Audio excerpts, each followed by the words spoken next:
While announcing the great leap for Africa in the new generic top-level domain platform, a representative of Uniforum, SA, a South African central registry, which has been selected by the African Union as the official bidding registry operator, said the domain will greatly brand and market African-made products and services to the world. People want to engage with Africa. They don't necessarily want to engage just with individual countries, although practically they will.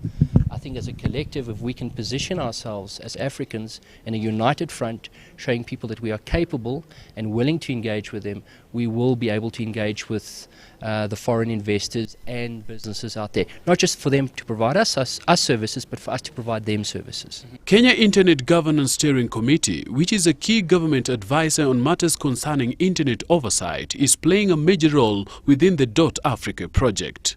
We are trying to actually come up with an African identity for Africa, so that we are not constantly using .com, which is very associated with the United States.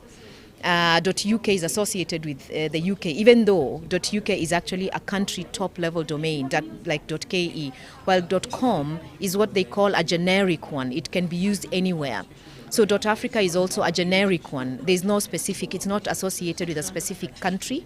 It's associated with an entire continent. The .Africa project, which is set to fully start operating in the next 12 to 18 months, will enhance greater and more identical connectivity of the African content to the ever-growing global ICT hub. It's going to take nearly 12 to 18 months before we actually have .Africa operating.